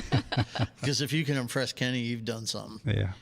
Yeah, if he gives you a compliment, you've done something. That don't come very often. No, not from what I've seen. No, I haven't been around you don't him get very much. No, he's not. No. We're cousins, but I haven't been around him that long. I know that sounds funny. We're cousins. Okay. Yeah, we're cousins. 7th cousins. Hey, whatever. It's a way distant cousin. And okay, so tell the story behind 6 that. cousins so to the Junior. story is we were going to one of his family reunions, and it was in what city was it in? Old Iron Station. So we passed by the old white church in Newton. Old St. Paul. And I knew that church because my stepmom, Jackie, she would drive me that way to go to the Valley Hills Mall. So she told me that church was haunted. So David wants to go check out some graves of his relatives there. And I said, oh, I know this church. It's haunted. So he's walking around taking pictures of the graves and what have you. And he starts doing ancestry. And he had taken a picture of me beside one of the graves. And it turns out that was both of our relatives when he did his ancestry. How strange is that? I mean, the fact that I took her picture with that tombstone, just thinking, hey, stand over there and let me get a picture with you of my grandfather. So did you do any reevaluation? Or? Well, no. It's okay. We're not going to reproduce. Oh, gosh, yes. Well, he died in 1792. So that was a long time ago, So we figured, all right, statute of limitations is you're good. Just fine. Plus it's Catawba. Yeah, it's Catawba. I mean, it's all relative. You're pretty good, first cousins. Yes. It's all good. So her mom was Earnhardt, so she's I traced back her ancestry to Dale Earnhardt, the same guy that came from Germany. It was what's the name? Joseph something, I think. Oh gosh, I couldn't even pronounce it. Yeah. Anyway, that was that. Me to. So and they lived over in the same area. So how families would all kind of intertwine through the years and whatever. So anyway, that's probably enough of that. That's how Catawba got born. So yeah, that's funny. I'm related to the Thompsons on this side and the Earnhardts on this side. Yeah. And now here we are. You should have been a race car driver, Gator.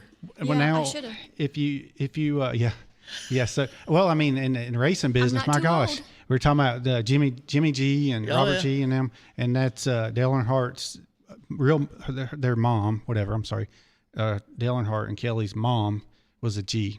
Jimmy came up to the shop. Jimmy came up to the shop with Kenny Trout. Oh, and he said with on the back bumpers, all the cars that his dad built, his dad would take a Goodyear sticker and cut the R and the G out of it and put the R and the G on the left rear corner of the bumper. Okay. And so I had a Goodyear sticker. I said, well, now's the best time of any. Yeah. You might as well put it on there. So that RG's on the back of that Daytona, just like the real one. That's neat. That's a good story. Oh, so you're talking about Catawba, though. So a lot of Kleins, who was our common grandfather, left Catawba in that area, Lincolnton, because of the Native Americans, and they were getting scalped and all this kind of stuff. So they went over to Concord, and that's sort of where the Kleins and there's some Meisenheimers there, and there's some Earnhardts, which we originally were Earhart, E-A-R Hart, something like that. That history stuff's pretty neat. We I did a project for about 3 years. It was called Expedition SEMA. We rebuilt a 1970 FJ40 Toyota. It's not stock anymore, but so the first year we drove on the Trans-America Trail off-road from Wilson, North Carolina, all the way to Las Vegas. Wow. 6,000 miles, 30 days. That's a long darn time. Off-road. My family's from Wilson, so how did I not know about that? Yeah, the trail starts right up there. Right there. So was it a Native American or animal migrating routes? A guy took the Trans-America Trail, a fella down in Louisiana, got on his motorcycle, and took him 5 or 6, 10 years, whatever, but he figured out dirt roads that connected all the way across country. Wow. Okay. All the way. And then the second year, which was one of my favorite trips, we, speaking about history, we did the Oregon Trail. Oh. We left out Independence, Missouri, and did the real Oregon Trail. That was, out and then down to SEMA at Las Vegas. And then we displayed the truck in the Safety Clean Performance Plus motor oil booth. Okay. And, my partner, Drew Patey, he headed that up. And, the logistics and everything. And Ed Goff and Ed navigated. And we did the actual Oregon Trail off-road. Chris Paulson from CNR joined us for a little bit on that trip. And then the third trip we did, which was in 2018, 19, I can't remember. We did the Continental Divide. We started west of Glacier National Park at Trail Creek border crossing into Canada. and went all the way down to Antelope Wells, New Mexico, along the Continental Divide, the Rocky Mountains. I know why the Rocky Mountains are called that. They're Rocky. They're Rocky. That trip was a long trip, and then we went back up to Las Vegas. You think, we'll go to, we go down to New Mexico. Up to Las Vegas is going to be easy. No. That was another 1,000 miles off road, and and trying to wind around a bunch of stuff and the Indian reservations and stuff. But that was 21 days out of 30 of rain, snow, and mud. Oh no! And we camped the whole way. Yeah, that's a good retirement trip, David. That is. I was Going thinking, from man, Wilson to Las Vegas. Need to do something like the that. Transamerica Trail is really neat because it does follow parts of the Oregon Trail. Once we got out west, Ed and I had quite a bit of experience already out there, and we had some stuff we wanted to see that wasn't necessarily on this guy's route. So we kind of switched gears. We like the old mines in northern Nevada and stuff like that. So we like to go explore those mines and those old mine claims and mills way up in the mountains. And but that, the Oregon Trail I thought was one of the neatest things because you leave Independence, Missouri. So you could imagine these people in a horse and wagon, and the Mormons dragging a hand cart. So you got all these people they're rolling out through there. And as you go, when you start going up into, out of Kansas and you get up into Nebraska a little bit along the North Platte, you can kind of see all these homesteads that are still there from the 1800s where I'm sure somebody's wife said, I've had enough. Yeah, sure.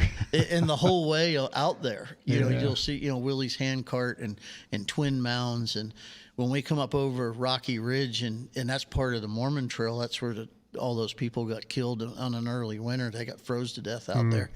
But Rocky Ridge, it took all we had. My truck's on 37s, linked and locked front and rear, whole deal. It took all my truck had to get up over Rocky Ridge. And as you come down the other side, it's still to this day, you come down these wagon ruts and it fans out. It looks like a railroad deal out into this prairie. The wagon ruts are 40, 50 wide. Wow. Where they came off of that ridge and just fanned out. And it just makes you think, how bad was it where you were to put yourself to get to somewhere you know nothing about? Yeah. That's a special kind of person, and it really humbles you, especially when you think about businesses and stuff. How bad is it here and now to get where you want to go? Yeah. And, what's it going to take to get there? And we have trouble deciding what we're going to have for lunch. Yeah, and hundreds of thousands of, these immigrants made that trip, and these American pioneers, through the Indians and, Windless Hill, where they dropped their wagons off this hill in Nebraska. I wouldn't drive my truck over it, and they're dropping their wagons fully loaded with every possession they own down this ravine. Yeah. And the windlass was still up there. They took the horses off and walked them down, or the cows or oxen or whatever. And then they hooked this windlass to the back of the wagon and just basically just let it go down. I'm like, I'm not going down there. No, I'm not doing that.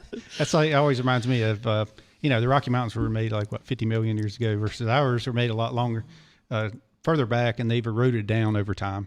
First, that's where we get the red clay and all that. But whenever in the movie Dumb and Dumber, whenever he was driving east instead of west, and he's like, that John Denver is full of, So actually 2 questions came in. Yeah. So the first one is, on that 87 Skull car, there was air boxes on the mirror spots. Do y'all know what those were for? Those are driver cooling. Driver cooling. And I think Billy researched those and made exact replicas of those. That'd be a question for Billy, but I used to make those when I worked on the Skull car. You always used to make that little aluminum boxes. That, when NASCAR would let you make that stuff, out each window and all that, and short tracks. But that was mostly for the driver. Yeah. Fresh air for the driver. Other question. There's other ones too that go to rear end coolers and different things. Anyway, go ahead. Yeah, but they're different locations. Another question is, how many times have you found teams have cheated up on the race cars you've restored? Without names, what have you found? I found my own stuff on cars. Just not necessarily cheated, but just. We find, we've done over the years. We've restored. Now we specialize in mostly 92, 3 and up cars. Through the years, we've probably done 20 or 30 restorations and upkeep of some of those cars. I mean, we found lots of neat little stuff, but you know, a lot of times by the time the car goes from the team and gets sold, you know, a lot of that stuff's removed. You know, Billy probably on the really older cars, Billy probably sees a lot more than that than what we do, because, you know, just like when you worked at Yates, I mean, we wouldn't sell our best speedway car. You're buying a DEI speedway car, but it had the sides cut off of it and all the cool parts that, you know, it does, you know, it's not representative of what we actually ran. So, but you'll find neat stuff every now and then. I did actually find some stuff that I built on a couple of cars. Yeah. And probably some stuff you see now. I can't believe I did that. Yeah. What was I thinking? Some stuff was probably eventually made legal, but it was, but some stuff's like obviously not legal, and it's like, no, that was outlawed a long time ago. But yeah, that's cool. That's good. I mean, when you see that. What's really cool is when I knew so many of those guys that, you know, built those cars with, you know, Andy and Sab. Everybody always had lunch together at Sandwich Construction Company or whatever. Oh, yeah. You know, I've had cars come in that we've hung bodies or restored, and I look at it and I'm like, oh, I know Andy Johnson I know Andy built this deck lid. I could tell by how it's ground. You know, it's kind of weird, but. Or you see where the sterno was rubbed in on the paint or something. They said something about the weld, the way you weld. You can tell by the way somebody welds their little dots that they leave behind. Mine aren't hard to find. They look terrible. I can't see anymore. So I knew that feeling. Yeah, I know. I saw things a welder needed, and I was saying, hey, I could go do that. And I'm like, I don't know. That was bad eyes. Yeah, my eyes are just not that great. And you can't be that close, you'd get burned. I could do my own welding. I think I'm a Braille welder. Braille. Braille. When it stops making snappily noises, you let the trigger off. Yes, I know. Isn't that? Hey, that's the best sound whenever you hear that welding. It's just going just right. It sounds so smooth, and you know it's good. And then it starts popping. Then you know you're getting too far off. And or you realize you just welded your parts to the table. That's it. Yeah, no more clean parts. But gosh, yeah, that's what happens when you get older and you can't see that great. So, I was gonna. You got to meet? Did you meet John Snyder? Yes. Okay. Yes, I bet that was really cool. Well, it was a little awkward at first. I was sitting there talking to a really good friend of mine, Von Harden, and we're talking in the booth at PRI. We had the Daytona there. And this guy walks over and said, man, this is like great looking Daytona. I am just a Dodge nut and all this. And I'm like, okay, that's cool. Yeah. And he came over and we started talking. Yeah. And I looked at him. I said, what's your name? Because I'm John Snyder. You mean Bo Duke? He said, yeah. I said, okay. So at first you didn't even know it was him. Well, he's really tall. Yeah. I mean, he's like 6'4". He wears boots, I guess. Yeah, he's a pretty tall guy, but he came over and we got to talk with him, and Tim did an interview, which is on on our YouTube channel with him. But what a great guy, and just really all about motorsports, and he's racing some dirt modifieds now, him and his wife. Just super nice people. I just felt so embarrassed. I didn't know who he was. I just might, you know. But you know what? He might have been flattered by that because it, you know, starstruckness. Well, I'm just glad he didn't jump across the hood of our car. I know. Did you ask him to? You'd say, hey, could you do me?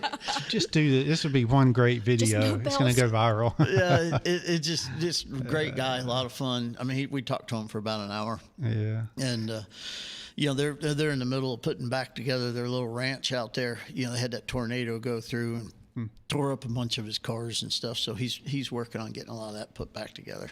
I didn't realize he was into racing like he is till I didn't either. Saw that. I didn't either. I know he does his own YouTube channel, and he posts a lot of politics and different things, like whenever the shooting with Alec Baldwin just happened. So he's had a video on there about that, you know, how this cannot happen. You know, there was a hammer in all that stuff, you know, the pen, was in there. Anyway, he does stuff like that. Either way, a bullet came out of the end of that barrel. Man, I'd say who's ever responsible was holding it. Yeah.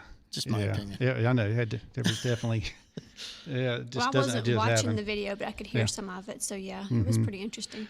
All right. Jim Dooley says, Jim Dooley says, I'm still in shock that Hamm married his cousin. Sorry about that, y'all. I know I always have to bring it up. It was kind of funny. There was a short that evaluation period. Then it worked out. What's that, Bryson? I said, me too, but I'm just kidding. Yeah.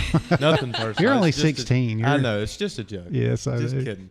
But At least we can laugh about it. Yeah. It's kind of cool, really, We in a didn't way. know. If that sounds weird. I'm It sorry. is kind of weird. well, we're in the South too. I mean, Yeah.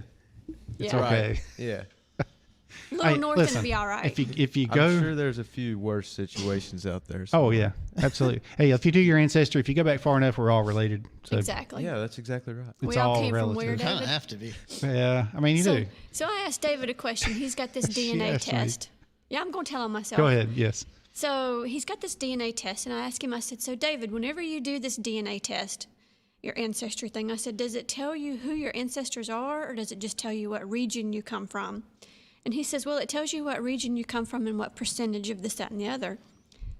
So what was the rest of what I said? You said would he? Oh, Said something about two people. Native Americans. I said, well, how do they know Native Americans didn't live in Oh. the United States? Yeah. How did they like they were there? Like they were just plopped there in this continent. I And that's mean, it. from my Western travels, I mean, I have a mediocre opinion. Yeah. That I think a lot of American Indians probably came across the Bering Strait over time, you know, from Yeah. Siberia and the Eskimos and migrated. That's just my opinion. Yeah. I mean, from all the Western travels I've done, Yeah. and when you look at the similarities of those particular cultures, it's pretty interesting. And it's really interesting, especially when you get down to some of the very Mayan-like stuff in New Mexico and Arizona and the Hopis and stuff like that. Yeah. The cultural history that those people have is just, it's timeless. It's amazing. Well, I don't know if he was shocked or in disbelief or what. He was Yeah. like, At least are you y'all weren't a serious? 99% match. Because, right. Right. Well, I tried to explain to her. Okay, you had Adam and Eve. It's what they're known as they're in Africa, right? And then whenever they multiplied and kept multiplying, then it just spread out from there to the other continents, and it come across to North America, across the Bering Straits, the frozen land bridge. It was 900 miles wide, 15,000 years ago during the Ice Age. I still say we were just planted there. They come North America, then Central America, down into South America. And but yeah, it was like, okay, well, how did they get there? You know, how He did they? wondered if I was serious or if I was playing with him, I think, because I was like, well, Yeah. why didn't they just start there? Native Americans were the first here. And she's like, how did you know it started with two people? I said, the Bible. I mean, didn't say it all that. relates back to I the didn't Bible say that. eventually. I so, knew it started anyway. from Adam and Eve. All right, I just okay. didn't know they started in Africa. I just like having these conversations with her, because we can. I didn't know they started in Africa. I didn't either till just now. I Yeah. thought it was Jerusalem or something. I don't know. Yeah. Well, I and didn't Oh, that's know. where Jesus was born, I think. I Yeah. have no clue. Right. So Bethlehem. I don't know. yeah, and that was that was later. But whenever you look back at they have this thing called DNA now, and it's like, I mean, I'm being silly, but it is DNA. But there's different strands, and it's like if you go to the bottom strand, it starts right here, and a lot of those people are still there. I mean, and they're the genetics and all. I mean, they're out in the sun constantly, and it's hot all year round. Whatever. Is that why I'm a summer baby? So they're, yeah, well, I mean, yeah. And then people branch up, they go north. I know we're getting into a different subject. They go further north and their bodies don't need as much. They need more vitamin D. So the skin hair. lightens and the hair lightens and eyes lighten anyway.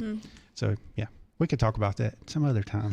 It's not on Racing Roots. Hey, it does have to do with roots though. Right, yeah. But speaking of roots, that's They why were racing stuff. I changed my name from ROOTS to ROUTES because it was controversial when I posted on Twitter.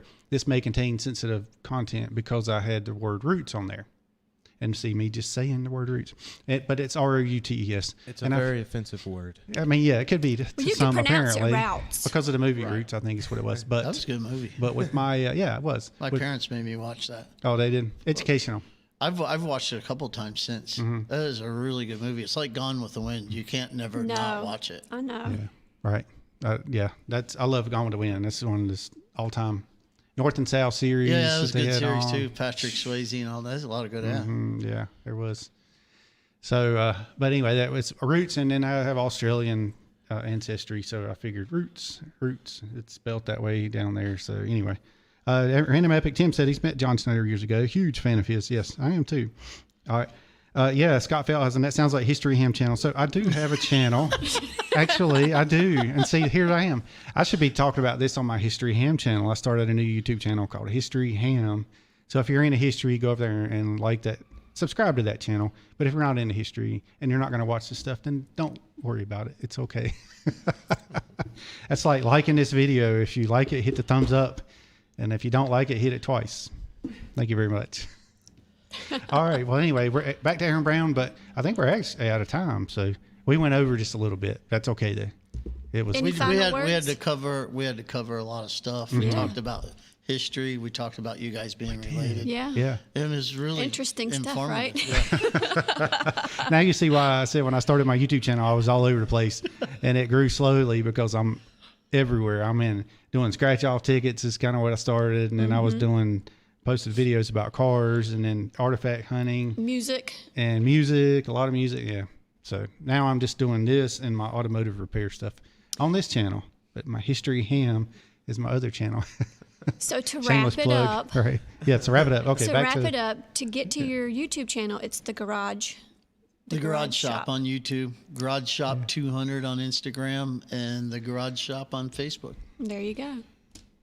We have Twitter, but I don't tweet or you don't tweet whatever they call it. Yeah, I tagged you on the tweet earlier. I'll have to retweet your Twitter.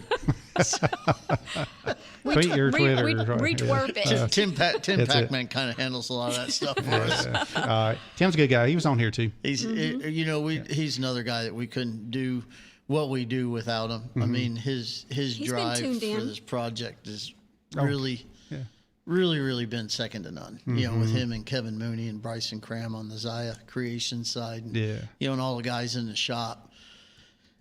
Couldn't ask for a better bunch of people. Yeah, for sure. Yeah, he actually, I would see him downtown during our Friday after fives. He would come hang out for those for a little bit. We're always looking to add to the tribe there too. So if there's some guys out there that got bit by the Gen 7 bug, we'll always entertain the fact of adding a few guys. I think we got 15 or 20 people. I don't know. 25. I don't know. There's a lot of people between everything we do. There's a lot of people.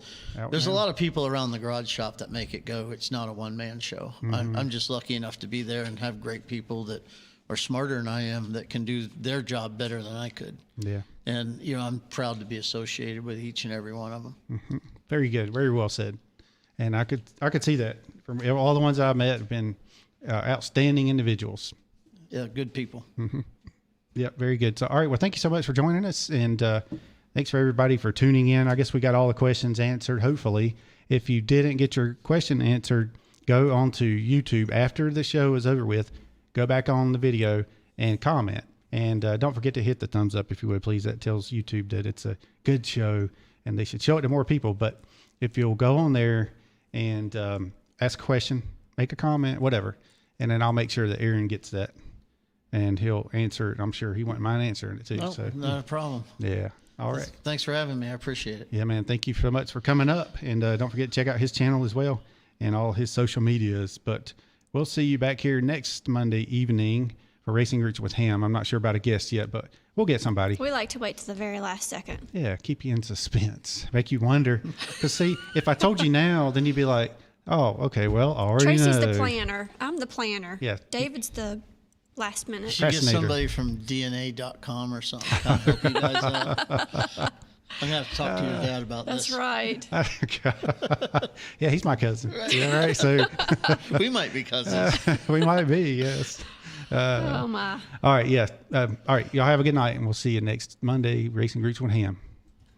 Kayla here from Rudy's Guttering Service. Hey, Kayla. Hey, how are you? Good, good. Tell us a little